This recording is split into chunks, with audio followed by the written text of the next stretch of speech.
نحمده ونصلي على رسوله الكريم اما بعد فاعوذ باللہ من الشیطان الرجیم بسم اللہ الرحمن الرحیم قال رسول اللہ صلی اللہ علیہ وآلہ وسلم من کان یؤمن باللہ والیوم الآخر فلیکرم ضیفہ۔ نبی پاک صلی اللہ علیہ وآلہ وسلم نے فرمایا، جو لوگ اللہ اور یوم آخرت پر ایمان رکھتے ہیں انہیں چاہیے کہ وہ اپنے مہمانوں کی عزت کریں، خاطر تواضع کریں، تکریم کریں۔ محترم ناظرین، میں نے آپ کے سامنے یہ جو حدیث بیان کی ہے اور جس کا لفظی ترجمہ میں نے آپ کے سامنے گوش گزار کیا ہے، بخاری اور مسلم شریف میں سے اس حدیث کا انتخاب کیا ہے اور اس کے راوی حضرت ابو ہریرہ رضی اللہ تعالی عنہ ہے۔ اب اس حدیث میں اللہ کے رسول فرماتے ہیں کہ جو شخص اللہ اور یوم آخرت پر یقین رکھتا ہے اسے چاہیے کہ وہ اپنے مہمان کی عزت کرے۔ اب اس کے بعد ہم ایک اور حدیث کی طرف جاتے ہیں اور ہم یہ دیکھنا چاہتے ہیں کہ مہمان کی مہمانی یا مہمان نوازی کی مدت اسلام نے کتنی طے کی ہے۔ ان رسول اللہ صلی اللہ علیہ وسلم قال من کان یؤمن باللہ والیوم الآخر فلیکرم ضیفہ جائزتہ یوم واللیلۃ والضیافۃ ثلاثۃ ایام فما بعد ذلک فہو لہ صدقۃ ولا یحل لہ ان یسوی عندہ حتی یحرجہ۔ اللہ کے رسول صلی اللہ علیہ وآلہ وسلم نے اس حدیث میں فرمایا ہے کہ جو لوگ اللہ پر اور آخرت پر ایمان رکھتے ہیں تو انہیں چاہیے کہ اپنے مہمان کی خاطر کرے۔ پہلا دن انعام و عطیہ کا دن ہے جس میں مہمان کو عمدہ سے عمدہ کھانا کھلانا چاہیے، اور مہمانی 3 دن تک ہے، یعنی دوسرے اور تیسرے دن اس کی مہمانی میں تکلف کرنا اخلاقاً ضروری نہیں ہے۔ اس کے بعد جو کچھ وہ کرے گا وہ اس کے لیے صدقہ ہوگا، اور مہمان کے لیے جائز نہیں کہ اپنے میزبان کے پاس ٹھہرا رہے یہاں تک کہ اس کو پریشانی میں مبتلا کر دے۔ محترم ناظرین، میں نے یہ ترجمہ آپ کے سامنے رکھا ہے۔ اب اس حدیث کی روح سے اللہ کے رسول فرماتے ہیں کہ پہلے دن اچھا کھانا دو، دن رات اسے، کیونکہ اس کو آپ کے گھر آیا ہے، اس کو پروٹوکول دو، اس کی عزت نوازی کرو۔ ایک دن اور ایک رات آپ اس کو کھانا بہت اچھا دیں گے، اپنی اوقات کے مطابق، اپنی بساط کے مطابق، اپنے گزر بسر کے مطابق آپ اسے بہتر سے بہتر کھانا دینے کی کوشش کریں۔ پھر 3 دن تک وہ آپ کا مہمان ہے۔ دوسرے اور تیسرے دن تکلف کرنے کی اخلاقی طور پر کوئی ضرورت نہیں ہے۔ اگر وہی مہمان 3 دن سے زیادہ رہنے لگتا ہے تو جو بعد میں آپ کھلاتے ہیں وہ آپ کے لیے صدقہ بن جاتا ہے، خیرات ہوتا ہے۔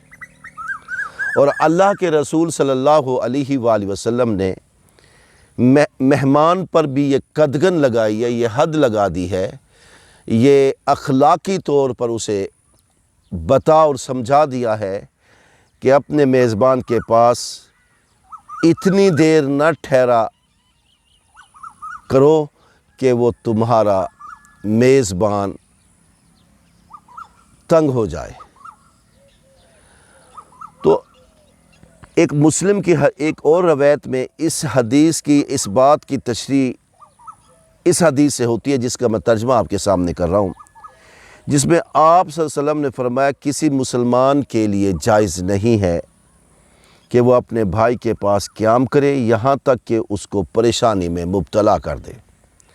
لوگوں نے پوچھا اے اللہ کے رسول صلی اللہ علیہ وآلہ وسلم، وہ کس طرح اس کو پریشانی میں مبتلا کر دے گا؟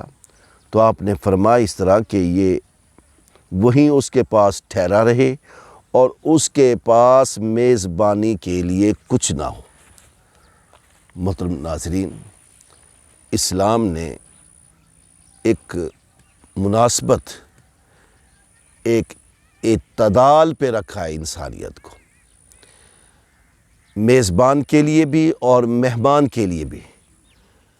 کچھ ایسی نصیحتیں اسلام کرتا ہے جو کہ مہمان نوازی کرنے والے کے لیے ہوتی ہیں، اور کچھ مہمان جو بن کر آتا ہے اس کے لیے بھی کچھ کرائٹیریا ہے کہ اس نے بھی اسلام کی پابندی اختیار کرتے ہوئے میزبان کو تنگ نہیں کرنا۔ اب دیکھیں، جو شخص 3 دن سے زیادہ رہے اور اس کا میزبان کوشش کرتا ہے اس کو اچھا کھلائے پلائے، اس کی خاطر تواضع کرے، لیکن اب اس کے پاس کچھ نہیں ہے کھلانے کے لیے، وہ زبان سے بھی نہیں کہہ سکتا، وہ یہ نہیں کہہ سکتا بھائی آپ جائیں ہمارے پاس کھلانے کے لیے کچھ نہیں ہے۔ وہ اس کو عزت دینا چاہتا ہے، اس کو بڑے پروٹوکول کے ساتھ اس کو رکھنا چاہتا ہے، لیکن اب اس کے لیے خرچہ نہیں ہے، وہ کہاں سے لے کے آئے کہ اس کو کھلائے؟ اس لیے اللہ کے رسول نے فرمایا کہ اتنے دن نہ رہو۔ اس کی اور ایک وجہ بھی ہے، جب آپ زیادہ دن رہیں گے تو آپ اپنی عزت کو خاک میں ملائیں گے۔ وہ ایک شاعر کہتے ہیں قدر کھو دیتا ہے تیرے روز کا آنا جانا۔ جب زیادہ انسان آتا جاتا ہے یا زیادہ رہنے لگ جاتا ہے تو وہ عزت ختم ہو جاتی ہے۔ جہاں میزبان کے پاس خرچہ کم ہو جاتا ہے، پھر ایک اور بات بھی ہے کہ جب آپ گھر میں رہتے ہیں وہاں رہنے کی جگہ نہیں ہوتی، مشکل پیش آ جاتی ہے۔ دیکھیں، گھر والے تو بے تکلف ہو کے رہتے ہیں، وہ تو سب ایک جیسے فیملی ممبران ہیں، فیملی کے افراد ہیں، ان میں تو کوئی جھجک نہیں ہے، وہ تو سب ایک جیسے ہیں، ایک ہی خاندان کے افراد ہیں۔ لیکن جب ایک دوسرے باہر کی فیملی کا فرد آ کے رہتا ہے تو اس کے لیے ان کے گھر کے مزاج کو بدلنا پڑتا ہے۔ جہاں وہ آپس میں نوک جھوک کرتے ہیں وہاں نوک جھوک سے انہیں رکنا پڑتا ہے، طنز و مزاح سے رکنا پڑتا ہے، اپنے جو ایک روایت کے مطابق ان کا گھرانہ چل رہا ہوتا ہے اس روایت کو توڑ کر وہ ایک سنجیدگی اختیار کرتے ہیں۔ اس لیے ہر شخص کو چاہیے کہ کسی کی پرائیویسی میں اتنا مخل نہ ہو کہ وہ لوگ تنگ آ جائیں، خرچے سے تنگ آ جائیں، آپ کے رہنے سے تنگ آ جائیں، آپ کی وجہ سے انہیں اپنے معمولات کو پورا کرنے میں دقت محسوس ہو رہی ہو اور ان کے دوسرے کام کاج بھی ہوتے ہیں۔ اب یہ بھی ہو سکتا ہے اس شخص نے باہر جانا ہے کام کرنے کے لیے اور آپ گھر میں بیٹھے ہوئے ہیں، آپ کو چھوڑ کر وہ کیسے جا سکتا ہے؟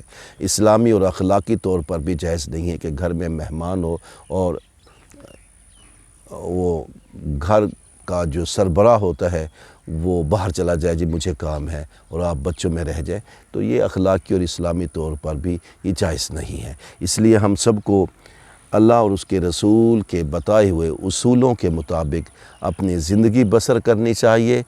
کوشش مہمان کو یہ کرنی چاہیے وہ تکلف پیدا کرنے کی، وہ میزبان کو وہ جہاں میزبان تکلف کرنا شروع کر دیتا ہے، زیادہ تکلف کر دے، اسے روکے، اسے سمجھائے کوئی بات نہیں، ہم آپ کے اپنے ہی ہیں، آپ اتنا تکلف نہ کریں، ہم گھر میں بھی تو کھاتے پیتے ہیں، یہ سادگی کے ساتھ کھاتے ہیں، ایسا نہیں ہے کہ ہم روزانہ مہمانی کھاتے ہیں۔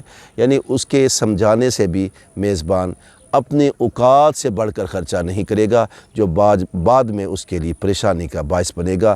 یہ پھر وہ کوستا نہ رہے کہ فلاں مہمان آئے تھے، میں نے سب کچھ انہیں کھلا دیا ہے، اب میرے اگلے ماہ کا خرچہ میرے پاس نہیں ہے۔ اس لیے ہم سب کو چاہیے کہ ہم ایک دوسرے کی ضروریات کا خیال رکھیں، ایک دوسرے کے اخراجات کو بھی پیش نظر رکھتے ہوئے مہمان بنا کریں، اور مہمان بنتے ہوئے کسی کو پریشانی میں مبتلا نہ کرے، اور ہمیشہ مہمان کی عزت کیا کرے۔